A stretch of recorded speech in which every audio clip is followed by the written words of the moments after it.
Hello, Patrick.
Test one, two, three.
Welcome, everybody, to the Rye-Town Park Commission meeting of February 7th, 2023.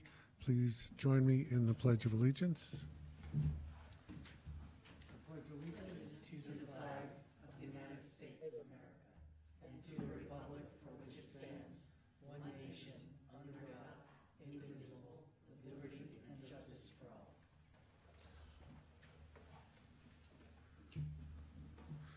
Roll call, Debbie, please.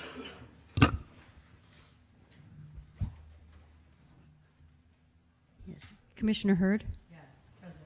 Here. Commissioner Cohn? Here. Commissioner Klein? Here. And Joan Grosjean-Thomas is here, acting for Commissioner Marino. Here. President Zuckerman. Here. Adoption of minutes of November 15th, 2023. If there are no additions, corrections, may I have a motion and a second? Just a minor question. Adoption of minutes, it says November 15, 2023. Is that? 2022. Yeah, in blue. Okay, Right. Debbie, that's a typo on the 3.1. okay. Yeah, because it hasn't happened yet. That's right. November 15th of 2022 minutes. Motion and a second? Motion? Second. All in favor? Aye. Is there any public comment on non-agenda items? Hearing none. Anything in Facebook?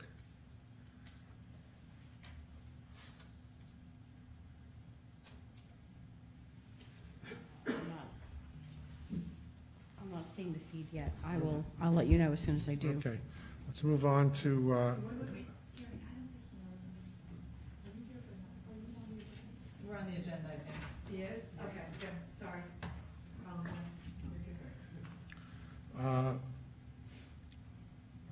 we have the Rye-Town Park draft budget, which is before all of us. This budget is a work in progress. It is not a final budget. Debbie and Greg Essery from the City of Rye, together with myself, Mayor Cohn, and Commissioner Hurd, met last week to discuss procedures regarding the budget so that we could more align the processes of the Rye-Town Park Commission with those of the City of Rye, since the Town of Rye and the City of Rye are the entities that contribute to any possible deficit or any capital expenditures. So that discussion went very well, I think, and we're reworking the budget to reflect some of that discussion. What we want to do now is Elon Katzin will present make a presentation and a budget analysis, a revenue analysis. Elon, you're on. Thank you so much. You're also silent. What's that? Are you muted? Can you guys hear me? No.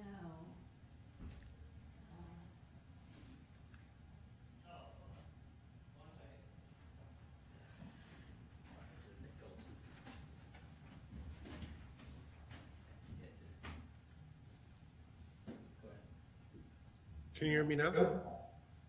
Yes, we can hear you now. All right.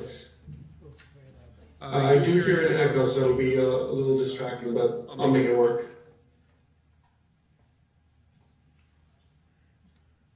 Can you turn it down?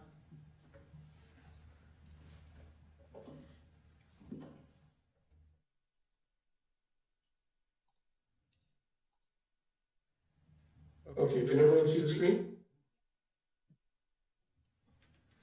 I'm Assuming assuming that that was a was yes. So thank you very much, commissioners, for having me back. I've been working on this revenue analysis for approximately the past month or so with the help of Debbie and Russ. So I'm here tonight to present my findings and some recommendations that we came up with in regards to revenue. So I'll just briefly start with a recap of 2022.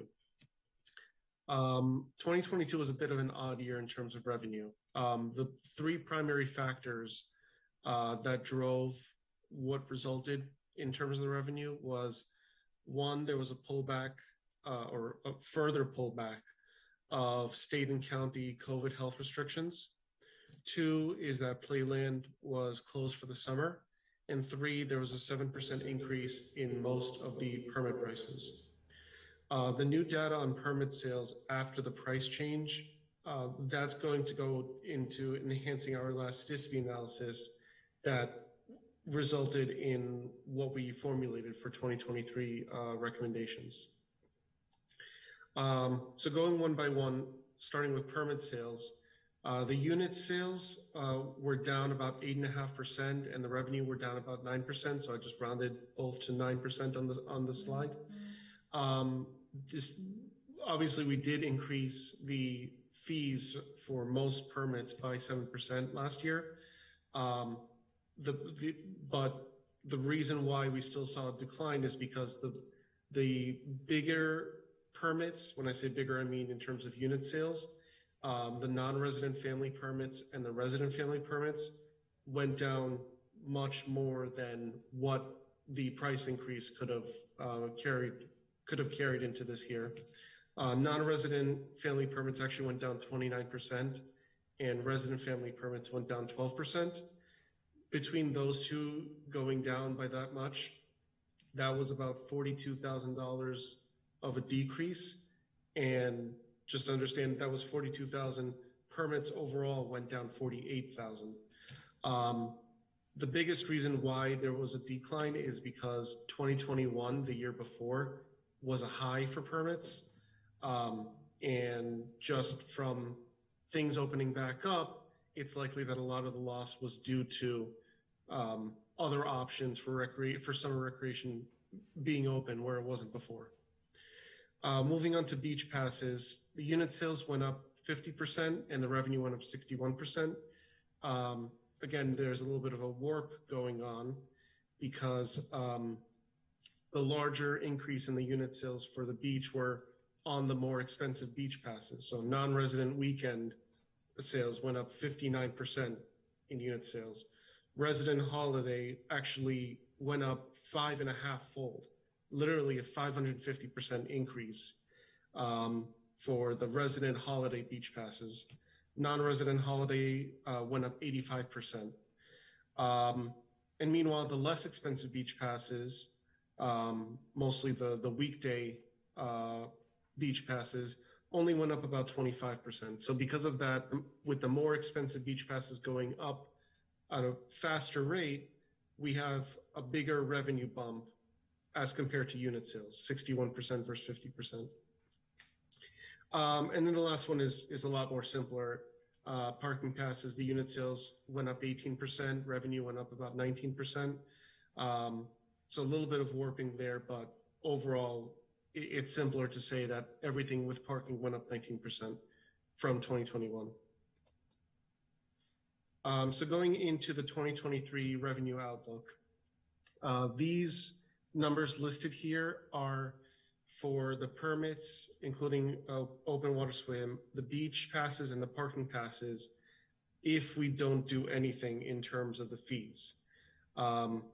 We're going, based on the models that we produced, we're anticipating a continued decline in permit sales. It's not going to be as steep as 9%. It's going to be about 5-6%. Here we calculate about 6.3% of revenue for permits going down.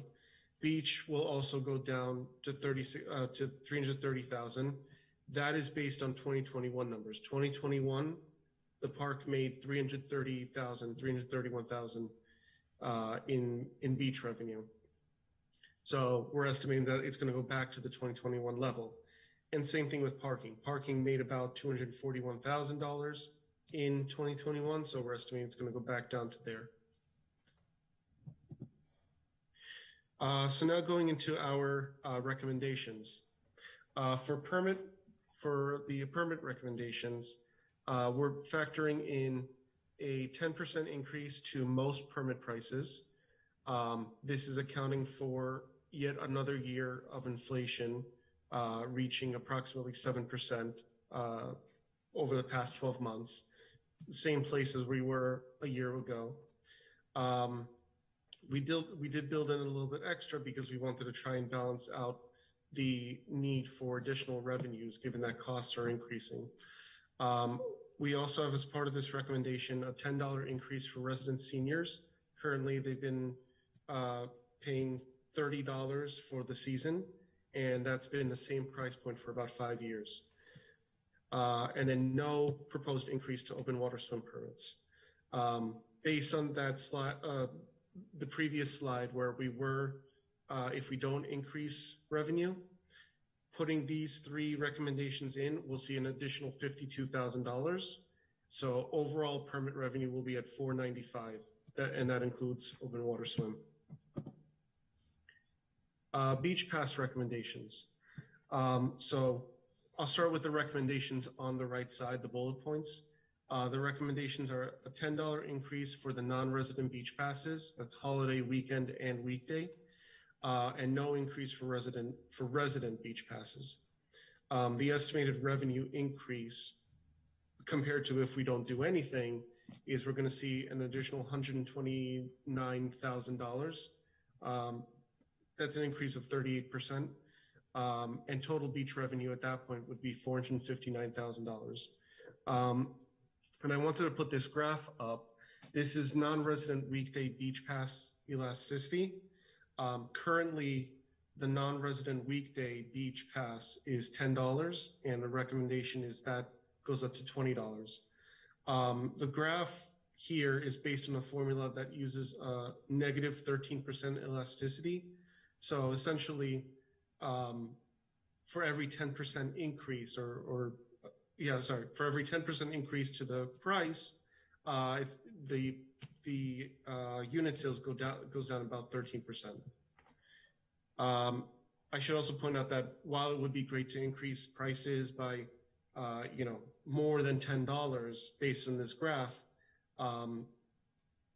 it's not advisable, given that in reality you may see those unit sales at the $25 and $30 levels actually drop even further, given inflation costs in the economy and people's willingness to spend on recreational activities, while everything else is going up. These numbers and these calculations are based on the performance of the park over the past 5 years of data.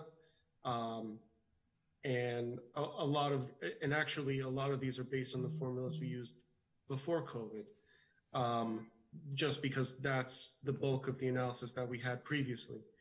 But we didn't have such an inflationary environment over the past few years. So these unit sales on the higher end may actually go down even further, but only time would tell if we ever actually get to that point. Ava, a question, please. You mentioned using a model that shows negative 13% elasticity. How did you choose that model, or that essentially negative differential?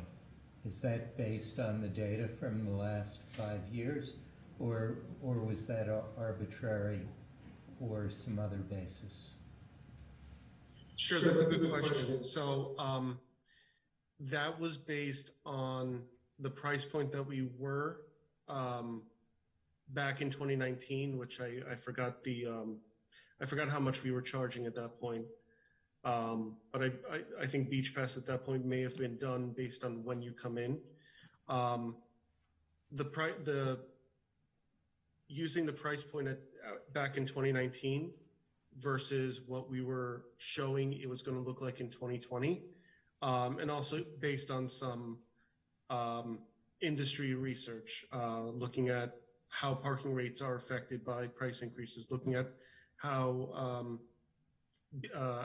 beach unit sales are affected with price increases from other examples throughout the country.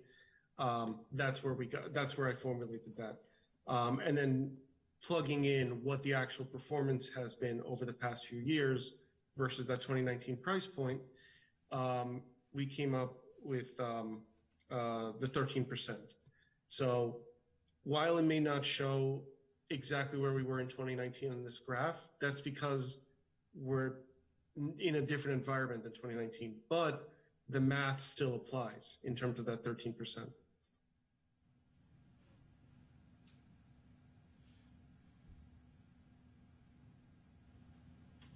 Was there another question? Not me. All right. Continue.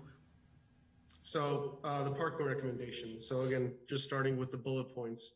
What we're recommending is a $5 increase for the holiday 2-hour rate, $5 increase to all of the all-day parking rates, and we're also, and this is Russ's idea, creating a 4-hour parking rate like we had back in 2019. The estimated revenue increase is about $36,000, which is a 15% increase compared to if we don't do anything. And the total parking revenue at that point would be $277,000. And this is a similar graph, the weekday, all-day parking pass. Currently, that's at $20, and the recommendation is to push to $25. And this is a negative 4.5% elasticity. And this is just a sum of the daily rates. So just walking through it quickly from left to right. So the holiday 2 hours increase that from $10 to $15. The 4-hour rate, creating that where it'd be $10 on the weekday, $20 on the weekend, $25 for holidays. And then the all-day rate for all 3 tiers goes up by about $5. So $15 per car for weekday, $25 for weekend, and $30 for holiday. The 6 p.m. to close rates stay the same. And then as for the daily beach passes, as I mentioned before, resident rates do not increase. The non-resident rates all go up by $10. This is an additional recommendation that was also brought forward by Debbie and Russ. This is for the Pavilion and the North Beach Barbecue Grill rental areas. The recommendation here is for, on the Pavilion side, on the left side, the base 4-hour rate is going to go up $50, regardless of which day. And then the extra hour is also going to go up $12.50 for each extra hour. And the results you see on the screen on the top left. The non-resident rental rates go up $100 for the base 4 hours and $25 for every extra hour. And on the North Beach Barbecue Grill side, on the right side, the private groups minimum 4 hours is gonna double from 100 to 200, and the extra hour is also gonna double from 25 to 50. And the nonprofit side, it's gonna be a minimum 4 hours. That is going to double from 50 to 100, and the extra hour is going to go from $12.50 to $25. And the recommendation is also to add a security deposit of $100, which I don't believe is currently being charged. And this is a summary of all of the revenue. So again, just to recap, permit revenue is $479,000. Open water swim is another $16,000. Beach pass revenue is at $459,000. Parking revenue is at $277,000. The facility rental revenue, which is the grill and the pavilion, that's going up about 10% based on also based on all of the rates going up. Concessionaire revenue, Barley Beach House, Debbie did some calculation work and spoke with the Barley Beach House, and we're confident that that number of 198,000 is pretty realistic for what we're anticipating getting from Barley Beach House. And we absolutely hope that they continue to thrive in this post-COVID environment and continue to have a lot of success. And then wrapping it up, all the revenues is 209,000. And the total revenue with all of that combined is $1,694,423. Based on the current surplus, which President Zuckerman mentioned is still a work in progress, that creates a surplus of $11,139. And does anybody have any questions?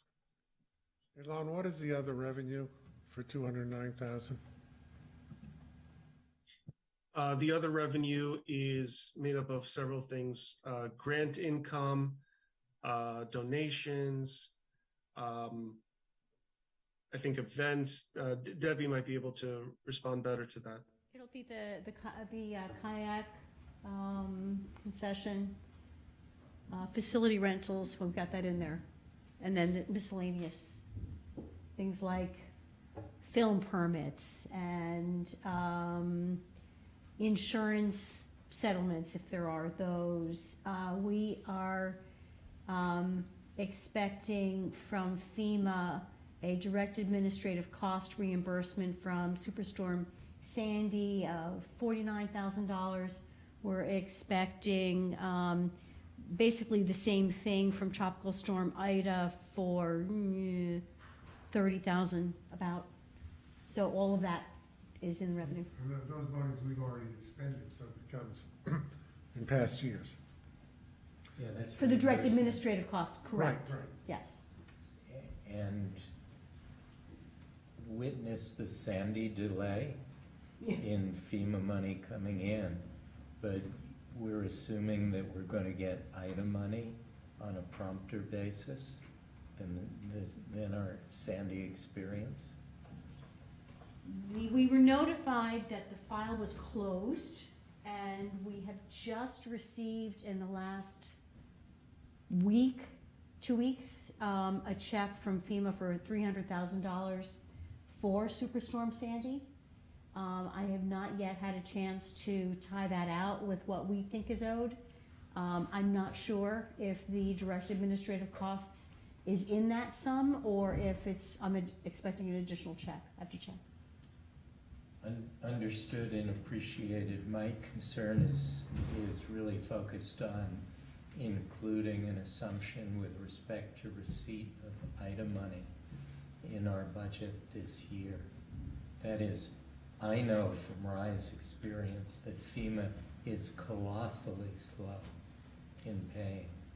And we too are just getting Sandy money now. So to include in our budget as revenue money for IDA, which is just a year ago at this point, seems as if it's a little over anticipatory. That hasn't been my experience, Josh.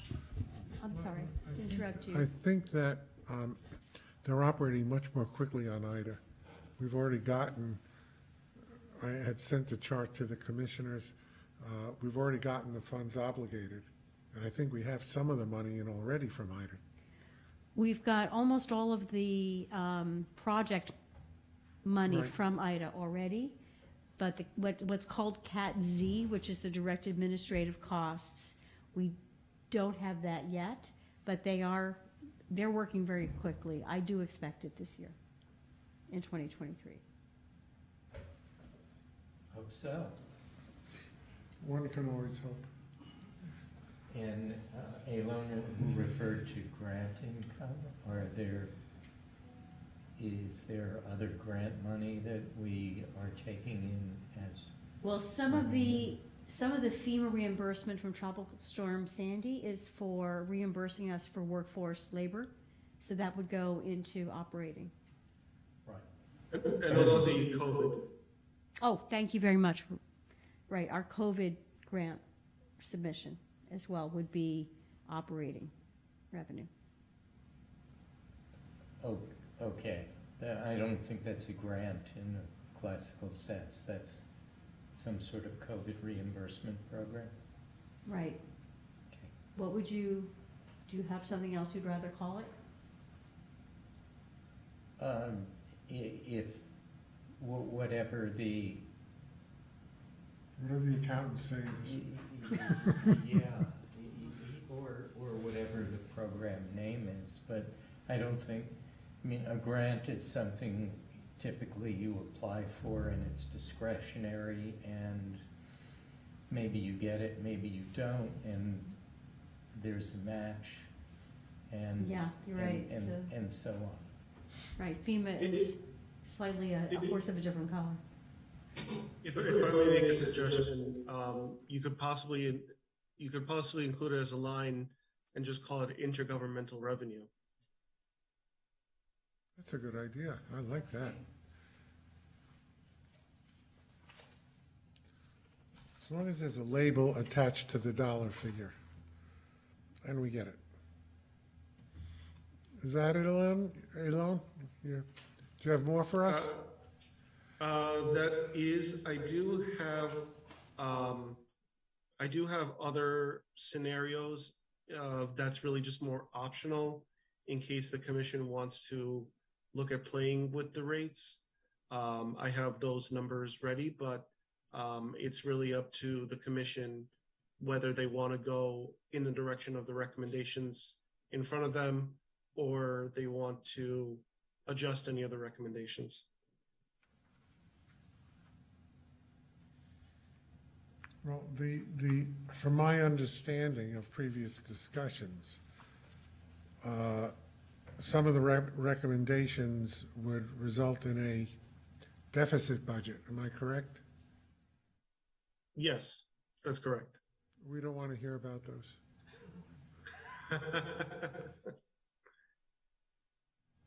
So should I run through at least the positive ones? Sure. Just quickly, please. Sure. Leave soon. So we have two slides here, this one and then the next one, just other policy proposals to consider. I'll skip the negative ones and just go to the last two. If you were to increase all permits by 15% instead of 10%, you get an extra $21,700. And if you increase the permit prices 10% and the non-resident permit price is 15%, instead of everyone at 10%, that's an extra $10,000. And then in terms of the beach and parking, almost all the recommendations here are for a positive change. Increasing resident beach passes by $5. Currently, there's no increase. That's an additional $20,000. Increasing all holiday parking rates by $5 in addition to whatever increases are built in is an additional $2,500. Increasing all weekday parking rates by $5 in addition to whatever's in the recommendations is an extra $39,000. And increasing all weekend parking rates by $5 is $43,000 additional.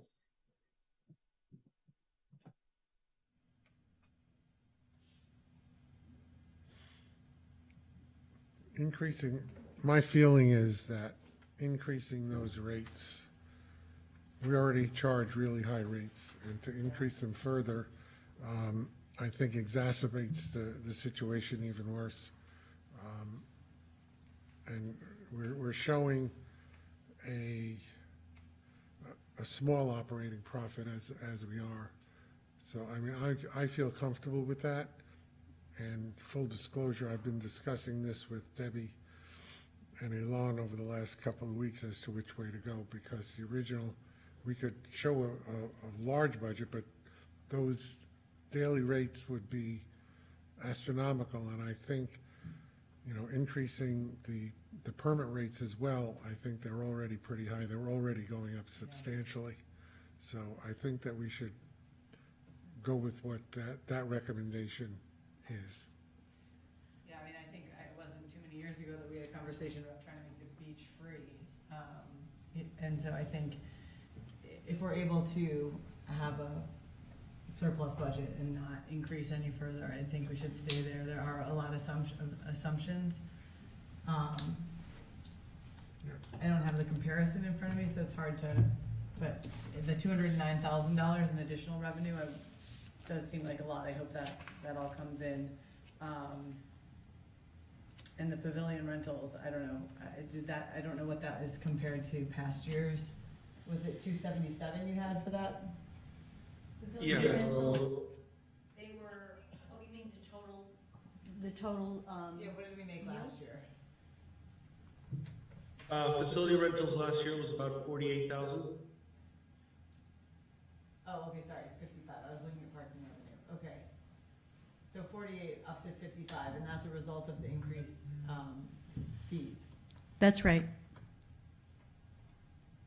And we regularly have sort of consistently full rentals in the pavilions? We were expecting a return to pre-COVID levels last summer, and that didn't materialize. So I think we have to assume we're gonna have the same number of rentals this year, and Mhm. hopefully we'll be surprised positively. Don't forget, all of these numbers are contingent on one factor, Weather. the weather. You know, if we have a Memorial Day, July 4th, and Labor Day of beautiful weather, we're gonna make a lot of money. If we have lousy weather, we're gonna lose money. This, doesn't matter what we do with the rates or anything. If those weekends don't pan out, it's not gonna work. I really like the idea of the 4-hour rate. Yeah. I'm very curious to see how that works out. Whether people just buy their 4 hours and skip the all day. Russ? Well, what I want to add to that is Introduce yourself that for the public. that the reason, Russ Gold, Park Director, Right Town Park. You're gonna make it so they don't come anymore. So the reason I added to because the idea was, the initial idea was to raise the 2-hour rate, which in most of our opinions was that was gonna have a really negative impact. And it was also gonna really detrimentally affect the restaurant. Because so many people came in and parked for 2 hours, because they go to the restaurant and then they leave, okay? And if they didn't leave, well, guess what? They got a ticket, and we were much better with overtime enforcement last year. So to avoid having to raise the 2-hour rate, I thought about creating a 4-hour rate, which actually turns out to be the same as the full day rate from 22. And then we increased the full day rate to $5 over last year's. So we created this middle opportunity, this 4-hour opportunity for people, and I think it'll really pay off. And because then you'll have the people that'll come. The idea is that you'll have people to come to the beach and don't want to pay all day, but they'll pay 4 hours, which, as I said, is the same as last year's rate, right? And then we have the potential to get a churn, okay, where the cars turn over, and we get another set of cars for 4 hours. Right. So that was the idea behind that. One thing, Mr. President, about the anticipated income from rentals, how it's affected. All our revenues are so heavily affected by weather. Yes, that's true, with the exception of the rentals, facilities rentals, because people have put down their deposit, they've reserved their dates. If it rains a little bit, they're still coming, and the party is still there. Okay, so that one area, that one revenue stream is probably less affected by weather than any other revenue stream. Right. Okay. All right. Thank you, Russ.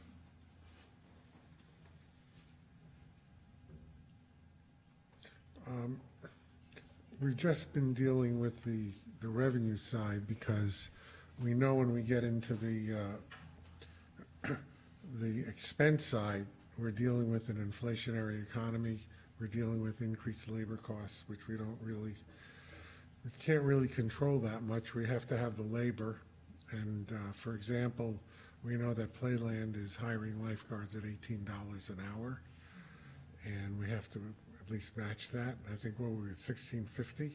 Last year, our starting salary was $16.50, which proved to be very effective for us. We did not have a problem hiring lifeguards. We weren't also competing with Playland. We didn't know that when we were hiring. So Yeah, I think it's important that we match Playland's starting salary. So, anyway, I'm just saying that when we have a more fulsome budget discussion, we'll go through all of those things. What I'd like to do, unless there's an objection, I'd like to vote on the 3 resolutions for implementation of the daily beach, the season permit fees, and the rental fees. Is that okay with everybody? I don't have the resolutions, I don't think, in here. Am I missing them? Page 163, 165. 164, 165. Where did I ask? So starting with the 5.2, 5.2, 5.3, and 5. Before we Sure. go there, if I may, just a question for Joan, and perhaps this is unfair because you were here stepping in for Luis, but in prior years, our principal point of fee sensitivity on the commission, particularly with respect to daily fees, has been to make sure that we're keeping the beach accessible to Portchester residents who, at least a substantial portion of which, like to come on a daily basis and not on a permit basis. And so I'd ask you if you feel ready to sign off on these, on these fees. Right, I mean, I'm sitting here thinking this to myself, having not had an opportunity to have a discussion with anyone, certainly on the Portchester side, Mayor Marino. So yeah, I don't know that I feel comfortable voting on this tonight. The beach fees for residents has not changed, only non-residents. yeah. In keeping with Mayor Cohn's statement, yes, we are very sensitive to the residents of Portchester, and I think many of them buy the daily beach rates, and those have not been changed. The senior rate is going up, correct? $10. For the $10. year? That's an annual. That's an annual. That's the correct. Okay. That's, and it's been $30 for everything for well in several excess years. of 5 years. Mhm. But I imagine it still might be a shock to the system. Even understanding it's been that way for 5 years, but then to have it all of a sudden go up $10 might be a shock to the system nonetheless. We also have the, what do they call it, universal or? Lifetime, there are, how did we decide, just under 700 people have lifetime senior permits that they were granted in 2010. They pay nothing. They just have to show up and get their permit again. And that 700 are from Portchester? Or They're all oh, residents. from all over? They're, no, Right, not town all over, they're residents. just Yeah. town I would residents. suggest Yeah. that most of them are Portchester, Mhm. although obviously they could be from Rybrook and Rice City as well. Right. I mean, certainly, I'm sure this was done, Alone does a great job, and this was done with great care, with input from Debbie, and, but still, I would like to be able to have a conversation to let folks know that this is what's on the docket. So I don't know how that impacts if I abstain or, if that gets put off. Well, let's move, that's the daily beach rates, it's not essential we vote on them tonight. Because we can always, we don't charge those until, when? Memorial Day weekend, so we have time on that. However, the season permit fees and the facilities Rental fees. Mhm. Let's jump down to the rental fees. I don't think there should be an objection to that one. 5.4. Because that doesn't affect Yeah, that's the not a average daily. resident. Mhm. Any comment on that? May we vote on that one? This is the Okay. increase in the pavilion rental, it's the only motion. Yeah. Okay, a motion and a second, please. I moved. Second. Debbie, call the roll, please. Yes. What are we voting on? Facility rentals. Facility rentals. Got it. Commissioner Hurd, Yes. Commissioner Cohn, Yes. Commissioner Klein, Yes. Acting Commissioner Graduan Thomas. Yes. President Zuckerman. Yes. Okay, the season permit fees. There's one thing I want to mention, and Russ just reminded me, our permit portal opened in January at last year's rates.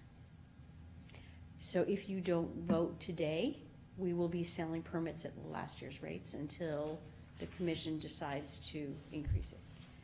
Our revenue numbers have been calculated based on a full season, so those will be a little different. But So the rates on the permits have in fact increased. For example, resident rates going from 161 to 177. And obviously, all of the rates were increased based on a loan's analysis. So the question is whether you want to vote on that at the present time or hold off until March, understanding that the permits that we're selling now will be at last year's rates until the rates are increased. And that may have an effect. There may be only 20 permits sold between now and the next meeting, which won't have much of an effect. But if there are 400, if there are, well, if there are 400 sold, then it will have an effect. one So- other thing to keep in mind, commissioners, is last year, the permit rates for residents were not raised. Only non-resident permit rates were raised. No, I think they did get raised last year for residents. Yeah, they were, except was not the seniors, not the resident senior, Right, that's stayed not the flat. seniors. Right. Yeah. And what did it go up last year? Why? No, what? How Oh. much? We're at we're at 241 for a family last year, resident family. 225. So now we're going up to 265, so that's $40 over 2 years. It was a 7% increase, almost across the board. I don't like these numbers, Alon. I wish you could make it rounder. A lot more zeros in there so I can compute a little bit even more easily. Well,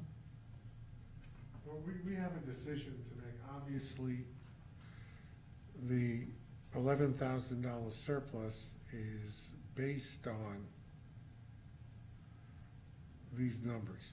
So if these numbers are going to be changed to produce less revenue, then that $11,000 surplus will be either decreased or eliminated. And we have to keep that into account. I would stick with a loan suggestions on permit fees myself. I think people understand the inflationary position that we're in and the need to meet our costs.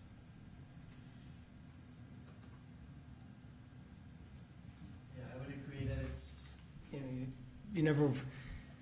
you never like raising fees, but I think it's necessary given the expenses, and I still think that this is, especially with these permits, I mean, for an annual pass, that's very reasonable.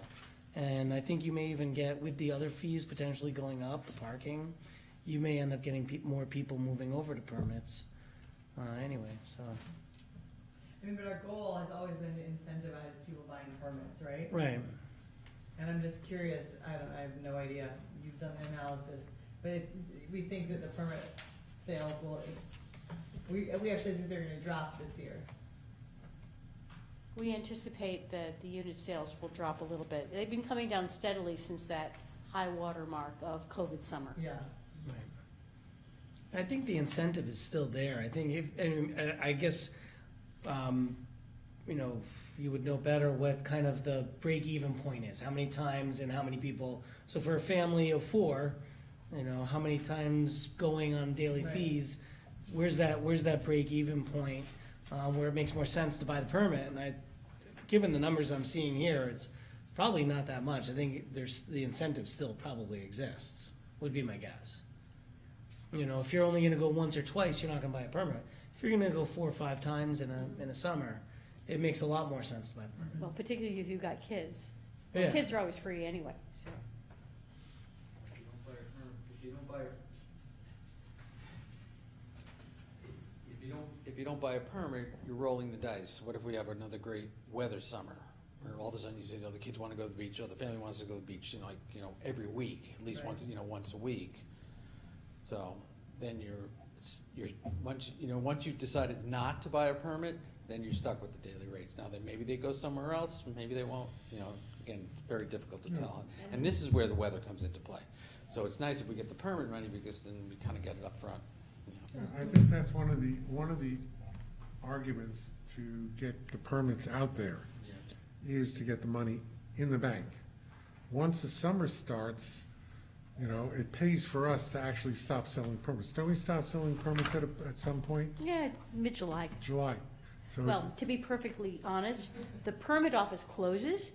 If somebody wants to buy a permit, I'm gonna sell it to them. It could be August. yeah, but the fact of the matter is, Back of you, Cola. the fact is that we would like people to buy the permits. We'd like to buy them early. And right now, the permit, Russ, you said that the portal opened in January? Actually just opened a few days ago. Have we sold any permits? Let me check right now. I don't know the answer. Well, I would say I would be comfortable Yeah. voting on the permit. All right. Cool. Russ we'll just wait for Russ to see if we have any permits sold.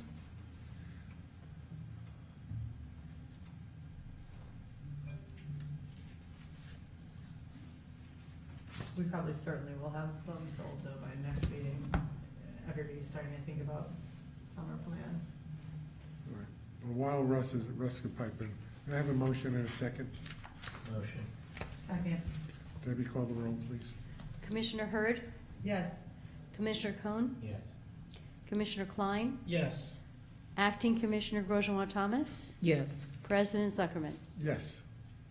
And we'll keep the daily For next time. decision. Yeah. Thank you. You're welcome. Thank you, John.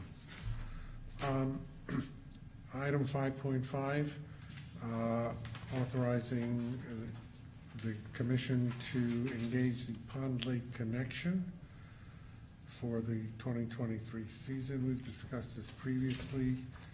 Debbie, take 2 minutes just to explain what this is about. Yes, the Pond Lake Connection is the vendor that helps us with the equipment in the pond, that aerates the pond, that deals with the algae in the pond. They do the full administration for our annual DEC permit. And they have learned the foibles of our particular estuary. And we're recommending a renewal this year of their contract. And my screen went black right now, so I don't recall, but I think it's about a 7.5% increase, Yeah, we had sort of discussed- consistent with inflation. And they're, as far as I'm concerned, they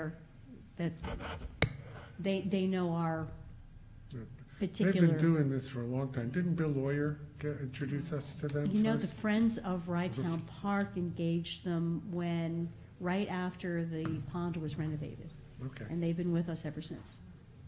okay. Any questions? Motion and a second, please. I'll make a motion.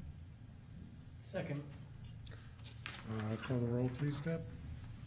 Commissioner Hurd, Yes. Commissioner Cohn, Yes. Commissioner Klein, Yes. Acting Commissioner Grosjean-Thomas. Yes. President Zuckerman. Yes. The next one, I have been so looking forward to doing this. This is a resolution to authorize the commission to purchase the ADA compliant beach mats and other accessories, as it says, pursuant to the quote annexed to the bid. This is as a result of the grant that we applied for, well over a year ago. I think it's almost 2 years now, for beach mats, to add to the accessibility of the beach from the newly installed accessible ramps down to the beach. And we received a grant, a 50% grant totaling $17,735 from Westchester County through the CDBG program. And we finally, actually, I think it took longer for us to get the contract signed by the county than it did to get awarded the grant. But we have a signed contract, we're ready to go, and we're purchasing this for $33,359.31. And this includes, if you look at the end of the quote, water wheels, which is a kind of a floating beach chair, so that persons who are disabled can go to the beach and can actually go into the water. And this improves our accessibility So- tremendously. The $33,000 will be discounted to us by the 17,000. We pay the 33, but we'll be reimbursed. That is correct. Can perhaps you, Debbie, explain to us, this is broken down into a lot of pieces, and do the pieces piece together to form two strips? I'm gonna toss this over to Vic, who priced out the beach mats. All I know is that they roll up. I wish, we have the picture up there, good. Ivan Federico, Director of Grounds and Facilities. Yes, Josh, they do connect. They're secured into the ground. They are easily removable, so you can actually place them any way you want. But this is the way we intend to use them. Okay, and so they can be broken up into pieces for Yes. storage? Yep. Is that the way it works? Yeah, and when they were ordered, if you look at there are two sections up on the board. Can the public see this, by the way? Yes. Okay, there are two sections on the board. One is from the main ramp, and that goes directly down to the water into a T, so you can go left or right. The other one is from the south ramp, that goes to the water and make a left turn, and that little piece on the top there is to go from the ramp to the tunnel bath. When we get that constructed, so that somebody, for example, who's at the beach can go up the ramp, make a right turn and go to the tunnel bath, and somebody who's entering can go directly into the tunnel bath. So this is well thought out by our excellent staff, and the lead time, Vic, what's the lead time on this? I think it's 4 weeks. 4 weeks, okay. Just a question about the water wheels. Is that something that needs supervision or an attendant? We were just discussing that today. We're not 100% sure exactly how much, we're checking with other places who have these and to find out exactly what what we need to, what needs to be done with this. Is it a self-sufficient thing? According to Russ, I think you were the one who said, most of the places who have this, most people who come and use it already have attendants. Was it you who said that? No, I did not say that. Somebody said that. It was, no, it sort of, what you're saying is out of context, but, Thank you. no, we're really concerned. Nobody can hear you, come on up. We have those same concerns. Josh. Understood? Absolutely, you know, and I don't, my staff, our staff is not trained, I don't know what our obligations will be, you know, whether it's, you know, whether, as Jeff maybe suggested, that maybe they just have to sign a waiver and it's your responsibility to use it safely, but, before we deploy these things, we're definitely gonna do, we have to do a lot, you know, deeper dive. Does it make sense to pull them out of this purchase order and just not get them right now? It might, It's $5,000 almost, 4,600. I was thinking it was like, oh, that's free when you said it, but now I'm looking at yeah, it's free with, Well, it would it's save free us- with purchase. Yeah, it would save us, $2,500. I'd like to Why? offer another perspective on that, and that is to have a sand-worthy wheelchair at the beach available for an emergency would be a very useful thing, or it could be. Is it a wheelchair or is this Yes. a floating beach and pool No. chair? No, it's a, Yeah. well, I've it's seen designed, them before. They Yes, have these yes. really large wheels. Yeah. That can get over the sand, so it does make it so that someone could get access across the sand. I honestly am thinking of it that way. I never thought of it as, oh, a flotation toy. I don't see it that way at all. I see this as a beach where, because wheelchairs get stuck in the sand. They're not designed for sand. Right. These are designed for sand. But I mean, Aren't the mats Mats, yeah. getting the user down to the water? And then when they leave the mats, Are they in the water at that point, the mats? Do they well, actually they leave the, need- well, the mat goes all the way down the beach. So you go down the beach and then you want to find a place to sit. So they'll leave the mat, if they have a beach-worthy wheelchair, to get them there. See, otherwise they would be stuck at the end of the mat. They wouldn't be able to travel anyplace So- else on the beach. So these water wheels would essentially be used by people either to go farther into the water or to go right or left and to a position on the beach, and then someone would have to bring the chair back for others to use. My understanding about these chairs was that if a person, a disabled person, wanted to actually get into the water, they would transfer from their chair to the beach chair. Beach chair would get rolled into the water, and then they would leave the chair, and then they're floating. Then they'd have to be recovered. And again, I'm, completely in agreement with you. This, whether or not we buy them or not, but before we would deploy them, there's a lot of questions that yet have to be answered. No, I agree with you. All right?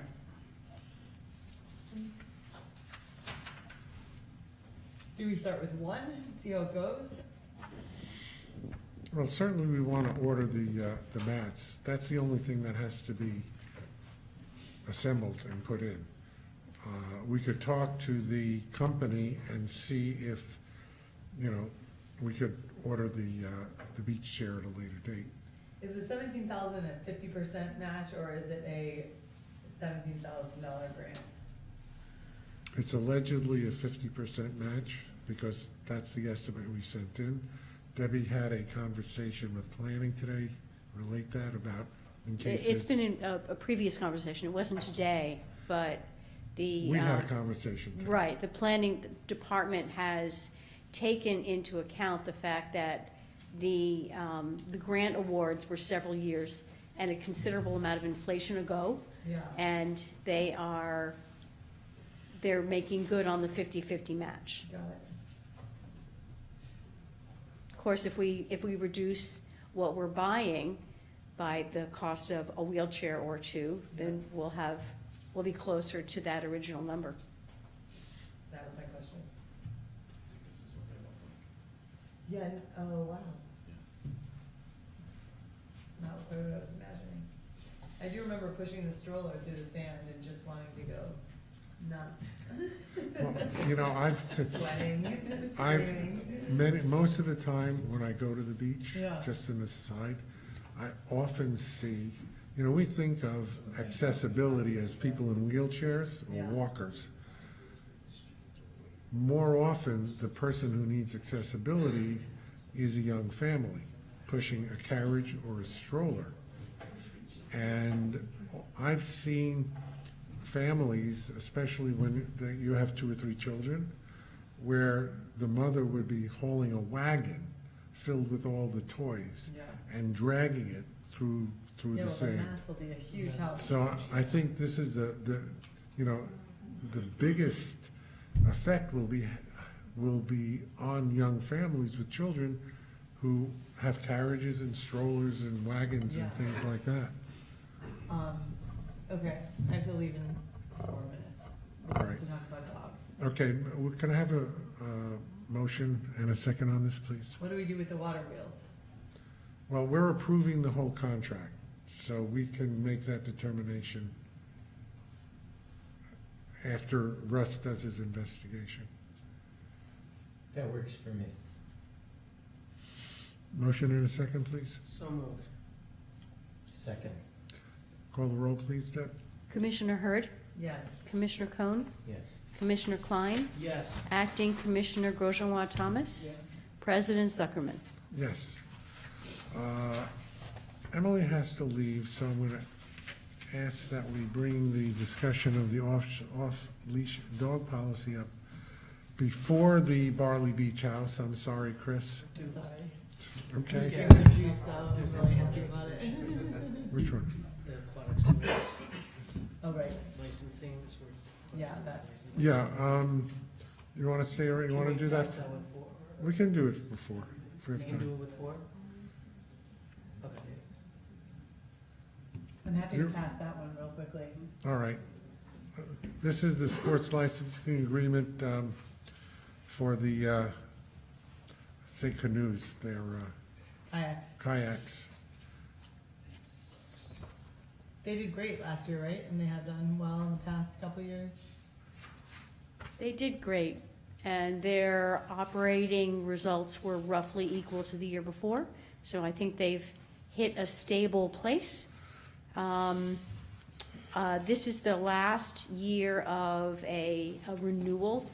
Next year, we're gonna have to go out to bid again.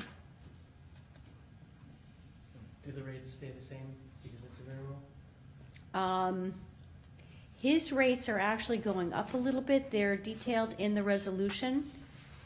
He's expanding his session from an hour to an hour and a half, and the rates are going up a little bit accordingly. But we're on a sliding scale. It's not gonna cost us any more. This year, I believe we were at the 6% level. Could be 10% level, 10%. So the more he makes, the larger percentage Rydtown Park makes in a licensing fee. I think 1.5 hours, I mean, that makes sense. 1 hour can go like pretty quickly when you get on the water. We've used them and I think it's a great thing to have at the beach, so I support it. I'd be willing to make a motion. Okay. Motion, Second. second. Call the roll, Debbie, please. Commissioner Hurd, Yes. Commissioner Cohn, Yes. Commissioner Klein, Yes. Acting Commissioner Grosjean Thomas, Yes. President Zuckerman. Yes. All right. Off-leash dog policy. Emily, this is your baby. Oh, boy. No, just, it's been met with such joy from dog owners and dogs. And, you know, we talked about February 28th because the seasonal staff comes back, on March 1st. And, you know, the interference with maintenance, was the reason we talked about February 28th. just, have had incredible support from the dog park off-leash people, to see this continue if possible until the end of March. Originally my request was that we do this in relation to daylight savings. Because having the extra time in the dark mornings is super helpful. But it's also parents dropping their kids off at elementary school, which is an 8:40 drop off getting to the park. Anyway, I think it's been a really positive experience. I don't think there have been any issues. It would require Russ kind of maneuvering the staff around the dog area until 9:30 for an additional month. But that's the request. Let me comment on that. I don't think, look, we're talking about 1 month, so it's not that big a deal. I would be opposed to extend it another month. I don't want this to be, getting the snoot under the tent and then burrowing in. It's 1 month, but I think it's unreasonable to request the staff to change its policy in any way to accommodate the fact that dogs are going to be in there. The dogs will have to accommodate the staff rather than the other way around. I think that we really need to look at this policy.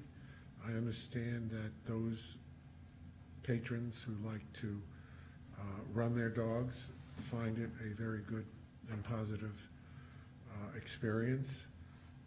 I worry about just the single concept of dogs off leash. I worry about that concept in a park setting. Can you tell me, I know that Crawford Park does not allow any dogs off leash at any time. Are there any other parks in the city of Rye that allow dogs off leash? Disbro Park, do they have dog hours there? No. No, I don't think dogs are allowed at all in Disbro. I don't know. Actually, I was thinking of Rye Rec, where I know that you can't walk a dog even on a leash. Yeah, so, this policy is an exception to the policy of both the town of Rye and the city of Rye. And I don't know about Disbro, so. Emily just mentioned that they don't. I think that the city probably has a leash law that would cover this question. Jamie? Jamie Jensen, Rye Down Park. Emily, I agree with you. The Rye residents absolutely adore the park. It's part of what makes people love the park so much, and COVID made that really clear. When Meg Rodriguez and I were asked by the last commission before Gary was president to head up the conversation about creating the new rules, there was lots of conversation about people needing to get permits, off-leash permits from the city. There was a real conversation, it was a thoughtful conversation about how we manage expectations and how we ask the police to intervene if we need to, et cetera, et cetera. In the last week or so, there's been a lot, which you know, and so it's not worth bringing up. There's been a lot of upset because of the dog attack that happened in our Rye Rec Park field, the child that ended up in the hospital. What I worry most about is that already, and they're my friends, and so everyone's hearing this right now that loves dog leash, are hearing me say this, and I'm like, Jamie, how could you have said that? But there are people that open their car door and they let their dog out right from there, and they don't actually even respect the unleash area the second they get out of the park. So what I worry about, and what I hope you will do with all of the younger families, is sort of say, okay, we're taking an extra month, but if we start to push and push and push and disregard the expectations, then they will lose it altogether, because there's this quiet group of people across town that will just shut it down. And that's my biggest worry. So I don't have a problem with the month. I said this to you last time. I worry about this kind of creep. People are happy, they're enjoying each other, they open their door, the dogs run out, the ponds are always in the pond. There's a moment at which people who love the gardens will not be happy, and so we have to figure out how to manage those expectations. And I feel like the bad guy always bringing this up, because I love the dogs, you know I do. Yeah. So I just want that to be heard publicly, who's ever listening, who loves the off-leash rule, because it really is a privilege for us to lose. Jamie, I don't want you to be the only person feeling like a bad guy. I've had staff harassed by off-leash dogs in the parking lot. At the end of last season, we had a problem with 3 maintenance people all being accosted by an off-leash dog. What I request is that the message go out to the dog friends to practice more discipline about keeping their dogs on leash until they are in the off-leash area, and to respect the hours so that it's not okay to have their dogs off leash at 2 o'clock in the afternoon. It's not okay to have dogs off leash on a promenade when the dog can accost a small child. We saw that, there was a posting in the Hawaii Moms Facebook just this past week. Yeah. So there was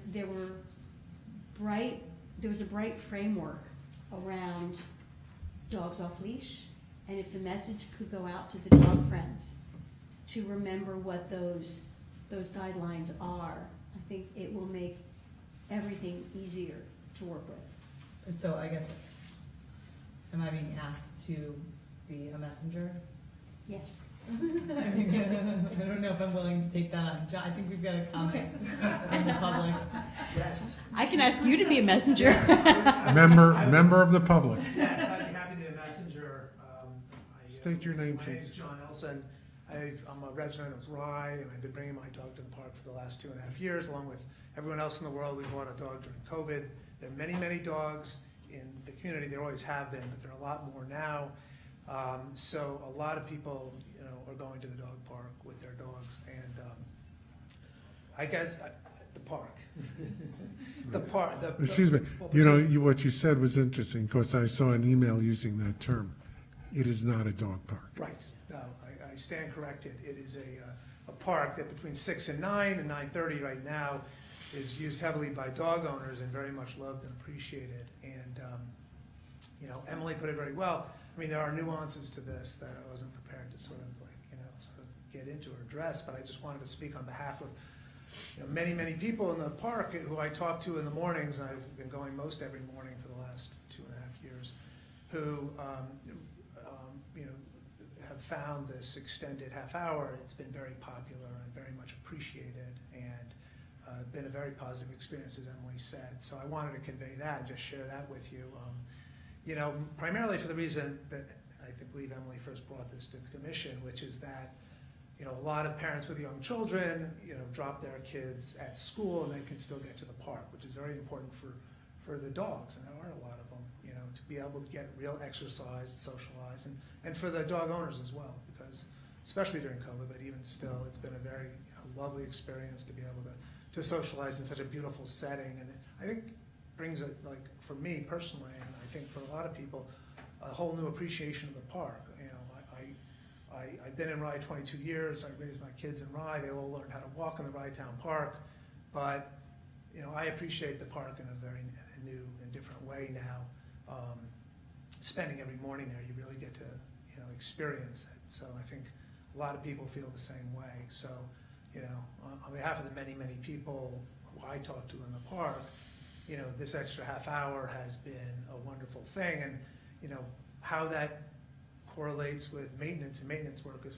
From my experience the last 2.5 years, maintenance workers have been working in the park while we've been in the park, roughly 8 to 9. I don't know exactly what their hours are, but we come in, they're like lawnmowers, all over the place. The dogs all avoid it.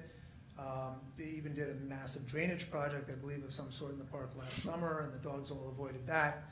I wasn't aware of any kind of, if any dog harasses anyone, it's the responsibility of that dog and the dog owner, and that, nobody in the park wants that, for But sure. let me ask you this.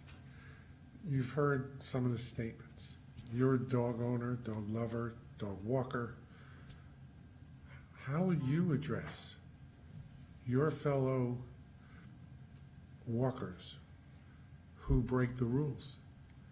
Now, it's my understanding, and we've had this discussion before, the City of Rye Police Department is not enforcing this ordinance. And they obviously feel, you can talk to the Public Safety Commissioner, but they obviously feel that there are more important things for them to be engaged in than enforcing the ordinance, or indeed checking on the licenses. We have no idea if any, let alone all, of the people have proper licenses from the City of Rye. Okay? I know. So anybody can come in. In fact, we don't even know if the people walking the dogs are from the City of Rye, because there's no way of telling.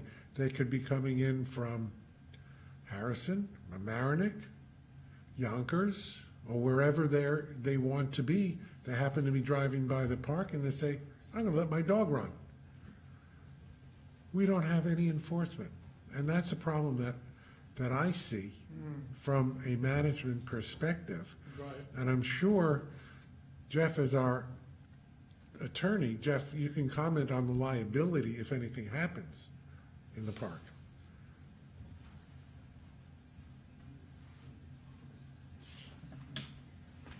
Maybe you don't want to do that. Good evening. I know it opens Jeff Binder, counsel to the commission, town attorney for the town of Rye, owner of a golden doodle that's about 70 pounds. Did you I order? actually lose sleep about this issue for the park, because with the lack of enforcement and the original, city ordinance and the original negotiations that, based on my research back in 2015, part of the bargain between the city and the commission was that there'd be enforcement of these licensure laws. So that there was a licensing scheme. There was, I think, even I read one account where there was supposed to be a special enforcement officer dedicated to this. In any event, hearing some of the episodes that have happened recently, I lose sleep about the potential liability for the municipality. Now, if a municipality is not enforcing its own ordinances, that could give rise to liability. If you do some research about, dog bite laws and litigation and, strategies for litigating, that comes up. Normally, if the municipality is doing its enforcement in good faith and in a reasonable way, it's the dog owner's responsibility. Liability is pushed to the dog owner. And then your homeowner's policy covers it and what have you. But as everyone here knows, the commission gets sued, the city gets sued, the town gets sued when there are personal injuries at the park. And this particular issue is of a heightened concern to me, knowing that there's some incidents. So, okay, I have to pick up a 10-year-old in 1 minute. I would like to say the following. I'm happy to work on this issue, which is a bigger issue than whether or not we extend the dog off-leash hours until 9:30 this month. And it's something that addresses the dog permit, the education of dog licensed off-leash people, et cetera. There's a lot there. And I don't think that we're addressing any of these issues if we keep it till 9:30 till the end of March or not. So my request is that we maybe deal with that one issue right now, and then I will commit to working with the subcommittee to see how we can help Jeff sleep at night and address, education and, licensing, et cetera. No, I agree. I think that raising this issue, even though you've raised it in the limited sense of extending it for one more month, leads us to a more in-depth Fulsome discussion conversation. going forward. I will be murdered by the off-leash dog park people if the dog park is taken away by virtue of having raised Oh, this. if the dog park? Yeah. If the dog park? Cozy, you want to go to the dog park? I mean, sorry. Emily, I know you have to go. Would you like to make a motion? I'd love to To make a extend- motion to extend it just until the end of March. Okay, second, please. Second. All in favor? Aye. Okay. Thank you. Thank you very much. I will be in touch about how we can make this better. Okay. Okay. I can't wait to drink my juices. I'm sorry. I missed it. All right. Unless I've skipped something else inadvertently,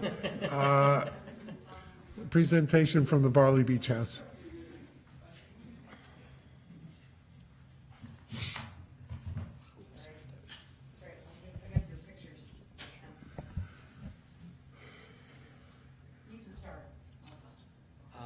My name's Chris with the Barley Beach House. I'm one of the owners and operators at the Barley Beach House, and I'm here today just, I guess, for my yearly review to go through some new menu changes and some events for this upcoming year to get approvals.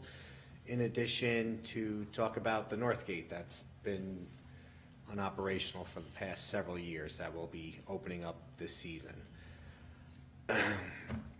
Last year was a good year for us. We had a nice, long, hot summer, so the weather held out for us. So everything we did last year, we kind of knocked it out of the park. So it was a good year for us to get the ball rolling and try some new things and get a true sense of how the community would react to the stuff that we were doing, the events that we were putting together. So with that being said, a lot of the stuff that's on this list is stuff that events that we did last year with a couple new ones. So I'm just going to start at the top with last year we did Easter brunch in the store, and we sold out about 3 weeks early. And the store on the inside is, for those people that haven't been there, it's very limited with seating. There's only about 60 seats on the inside. So we sold out. We did 3 seatings. We sold out about 3 weeks early. So we're playing with the idea, or I'd like to try a new idea this year called Pancakes in the Park with the Easter Bunny, where we could actually utilize the park and do like a breakfast for the kids and everything in the park. We did a Easter hunt last year. We did, I think we did like 2,000 Easter eggs for an Easter hunt last year during the Easter brunch. So I'd like to do that, but with the Pancakes in the Park this year, and try to do it a little bit on a larger scale, in addition to having a normal Easter brunch the Saturday before Easter. So that would be the start of it. Story Boom is something new that we're gonna try out this year. I linked up with Ivy and Danielle. They run Story Boom. Story Boom is basically, it's a bunch of storytellers that tells true stories at a mic, true stories of their life, and it's based upon a theme. So our theme for the first Story Boom would be the chicken and the egg. They don't use notes. Some of the stories that people tell are very funny. Some are very heartfelt, and it could be a little bit of both. People are very highly entertained with these. They come from all over to kind of tell their stories and let everybody know their experiences that they've had in life. So I feel like it's a good group of people to kind of link up together and bring them to the venue and just kind of see how the event goes. The events run about an hour and a half to 2 hours each. We're talking about trying to do this event on our beach deck. They've never been at a venue where they could book more than 100 people at, or 150, and they've sold out the last couple times. So talking with them, if we could do it on the beach deck, it opens up a wider area where we could do seating and stuff. So we're really giving them the opportunity to see how many people that they could draw for one of these events. As you mentioned before, the only worry that we're having is weather, because the inside of the store, we can't handle it. But fortunately, we do have our tents, so with the approval to do something like this, I would like to just pull a tent permit just in case it does rain, and maybe do it in the park or under the pavilion if there's a large group of people and we can't fit them in the store. So that's Story Boom. Arts in the Park is another new event that we're looking to do this year. I'm hooking up with Arts of Westchester and a couple local vendors, art vendors that I've used for the Westchester Wine Walk. I'm looking to try to do a 2-day event, Saturday and Sunday. It's going to be from 10 to 5, and it's going to be free. I'd like it to be free for the public, and we're going to try to, with your approval on this, Arts of Westchester is going to blast it out tomorrow to 2,500 local artists to see if they'd be willing to come to the park and set up, and everything that they're going to bring would be original pieces, handcrafted art. Some of it will be for sale, some of it will just be show. I think it'll be good just to get people into the park early in the season. It'll be good for the restaurant to have the flow of people coming through. Is this, you mentioned free, so Free to the you would public. like the commission to suspend parking fees for that day? I Those don't, 2 days? no, I don't think that's necessary. If you would like to, I'd love to. Rather not. Yeah, no, I don't think that's necessary. It's gonna be free to the public. If, I'll work with Russ and, to get vendors in and out and park there, but I'd like it to be just a free event. We're actually gonna charge the art vendors to be there, so we'll have the income from that and hopefully, and the additional revenue, people coming in to see what's going on. And I think it'll be great just for the everyday people that are in the park walking through. It'll be just something new and exciting. Next event would be Suds on the Sound. We did that. That's our craft beer festival. We did it last year. It went off without a hitch. It was a really good time. So hopefully we triple those numbers this year, right, Russ? So we'd like to repeat that again this year. We did last year. I think we ended up with like 55 different breweries, over 120 different tastings. And we didn't have vendors last year, so I'm going to add vendors to it again this year. I'm going to try to get I think I actually got 60 vendors right now that want to be a part of it. So with all the approvals, I'll probably take all the vendors that we could fit in the park.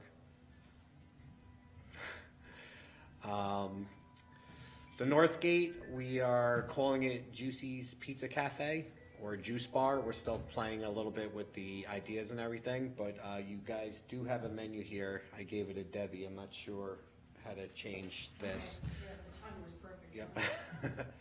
So the menu, we tried to keep it, more of a healthier menu. We do have the pizza oven in there, so we wanted to do. Debbie, could you put it on this one? I can't see that. I don't know how to do that. Patrick, any help there? To get this screen up on the,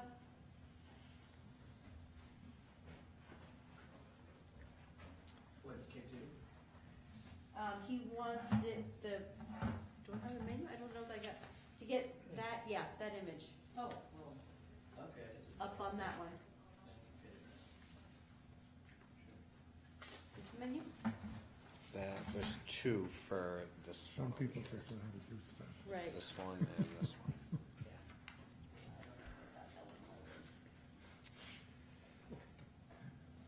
So we're gonna commit to keeping the North Gate, Juicy's Pizza Cafe open. It'll be open from 8 to 4, Monday, 7 days a week, from Memorial Day to Labor Day. We're gonna be doing fresh pressed juices to order. We'll have some packaged and ready to go, which is what I gave you guys today. Smoothies, pizzas, salad, ahi bowls, and fruit bowls, and dog treats for the dog walkers. So that's pretty much the whole menu that we're going to open up with this year. For the most part, we're going to offer up, we're going to try to sell parties over there. We're really going to try to push to do some parties there with the fireworks and everything. I'd like to get approval to maybe put 5 picnic tables out there where people can order pizza and sit down and eat. And, it'll be okay if the public is using them too. I'm sure that wouldn't be an issue.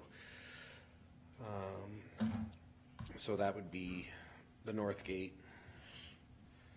That'll be opening Memorial Day weekend. We're probably going to put together a little ribbon cutting for it, maybe the following week after, when it's not so crazy busy.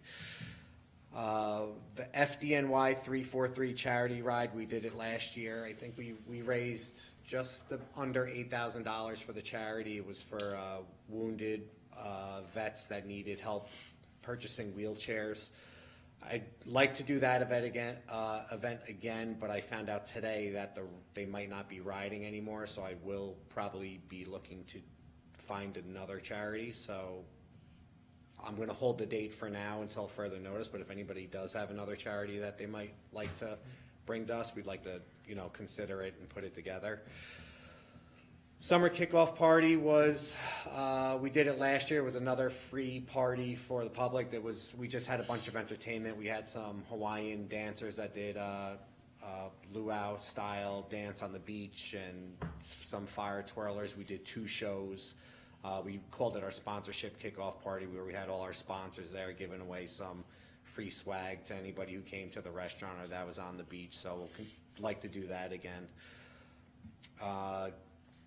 The July 4th firework buffet dinner, after July 4th, July 4th last year we did a buffet on the beach. On the beach deck, we'd like to do that again, along with our Sunset Beach dinners, which was every Friday after we did a buffet on the beach, where the tickets were purchased ahead of time, so we were able to know who was coming to it and get them access to the beach, and basically just maintain it. Started out very slow, but towards the end of it, we started picking up steam with it, so we're really hoping that kind of continues for us this year. Another new event I'd like to do is a sunset sip and paint party on the beach deck. And I know all the beach deck stuff is up in the air right now, so I didn't really want to get too far into the beach deck stuff, but where we just kind of do like one of those wine events where we could get a bunch of people on the beach and paint the sunset and do like a little party on the beach. Reggae Rum Punch event, we did it last year. We did it on National Rum Day. It was a huge hit. Everybody loved the band and the event itself, so I'd like to repeat that one. And the main event that I'd like to talk to you guys about tonight, just so I can continue working on it or not working on it anymore, I'm playing with the idea of doing something on a larger scale, like a pumpkin blaze or a Rise of the Pumpkins, or like one of those big walkthroughs that you do where people purchase tickets ahead of time, and we could set something up in the whole park and do it for the whole month of October. It's very, very involved as far as the setup and getting it going. Well, luckily in October, the beach is closed, so. The beach is closed, there's no more parking, the restaurant is quiet, so I feel like if we can do something for the month of October and draw people in there, it'll just keep a steady revenue stream of people coming in and out of the restaurant into the park. So I've been talking to a couple companies about staging and getting all the equipment there and what it would take to get something done like that. And before I go any further, I would just like to know from you guys if you guys would even consider something like that. Maybe. It's not much detail there. But personally, my view is that anything that brings people to the park is a good thing. Park serves the community, and if you guys can make some money in addition, that's good. Because we're here to serve the public, and if the public comes to it, then I think it's a good thing for us. Yeah. What I would do is I'm working with a couple companies now to get some more details on how to actually execute the whole event. What I think I'll do is I'm going to get to the point of where we have everything drawn out in the park, so you can see a layout and how the walkthrough would go. But then I guess come back to you guys to review it at that point and see if it would be something I should continue working on or not. You're talking about something that would be throughout the park and staged for a month. So I think we'd want to think carefully about what the maintenance requirements, safety requirements are, both for park goers and for the materials that you're dispersing through the park. Right, I think for an event like that, I would absolutely have to have probably hired police just on a regular basis for traffic in the road. I would definitely have security.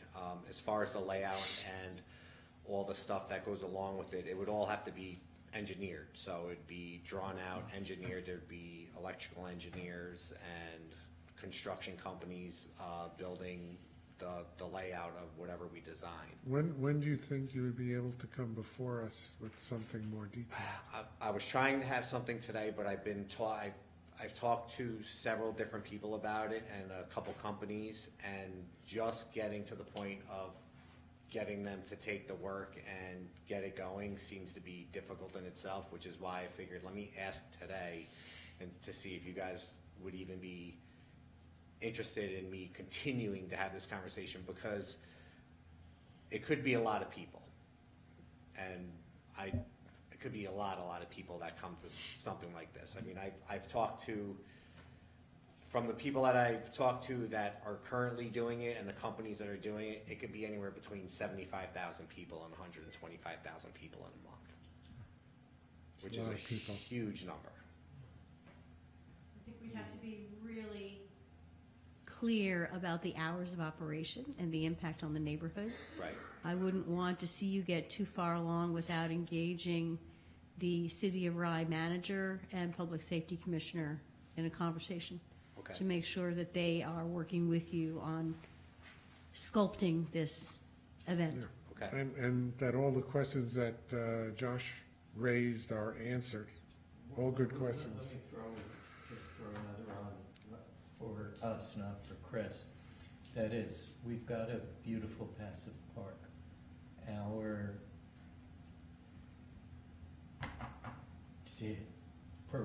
I would say most particularly out of beach season, we have users of the park who just like the park in its natural and uncluttered form.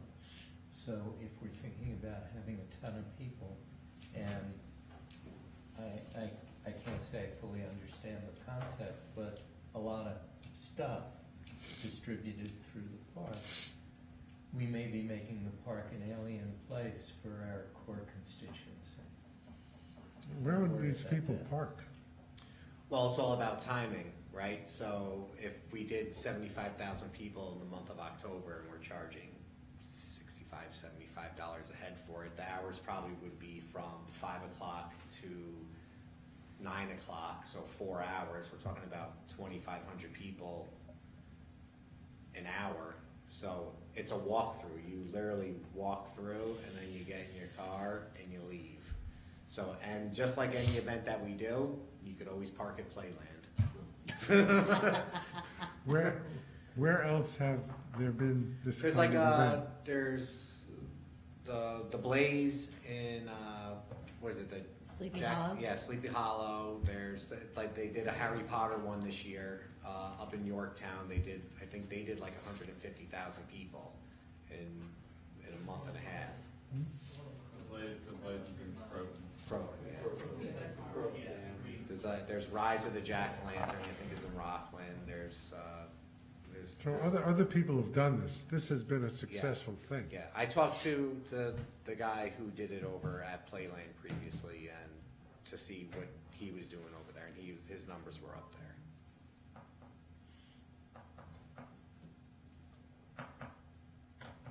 Right.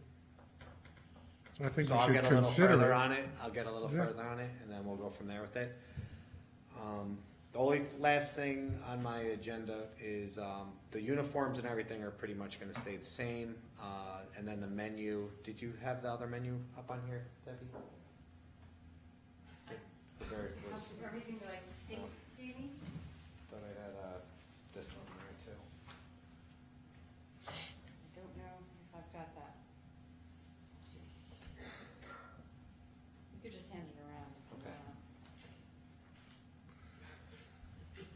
In the future, we have to have this on the agenda earlier so that we can I'm sure see it. I'm going to probably come back. I wanted to get the gist of everything to you guys now and go through it again. The menu is pretty similar to last year. Couple items that are new. I just start them so you guys can see them. We were getting a large request for the pizzas to come back again, so we added the pizzas back again, and we added some, I don't see it here. Oh, there's a big. there's 2 pages. Oh, This is the other page. Oh, sorry.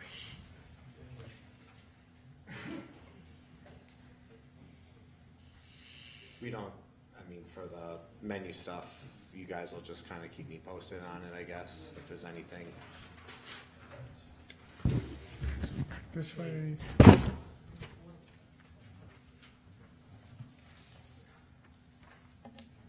As long as the giant pretzel is still on there. Giant pretzel is still on.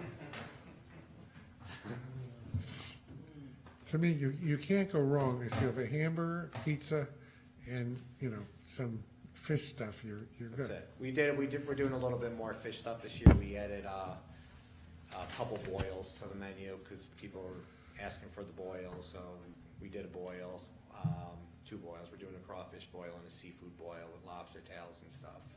We had a party on the beach deck last year with, we did a lobster boil and people were going bananas for it, so we're like, let's just put it on the menu. Let's, you know, go a little bit more seafood driven this year.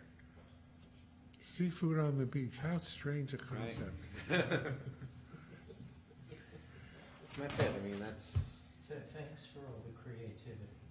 no problem. I enjoy doing it. I say I kind of look at it like I'm selfish. I like to go to work and have something to do and something to look forward to. So I like to make sure the calendar is super full in the beginning of the year. So it's just good for everybody when they're going in and there's always something going on. It gives everybody something to look forward to, and especially with the nice weather and being on the beach. Can't beat it. I echo Mayor Cohn.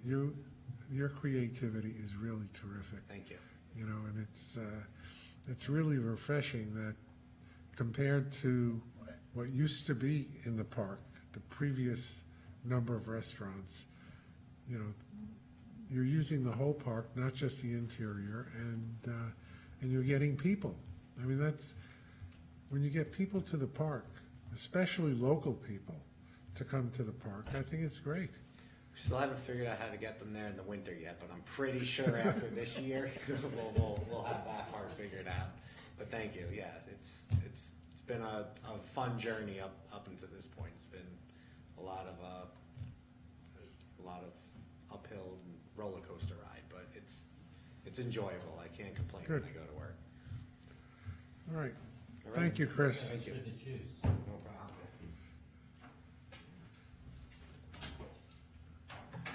Or do you think we're being bribed? Does the trick for me. All right. Last item, resolution to cancel the Rye-Town Park Commission meeting of February 21, 2023.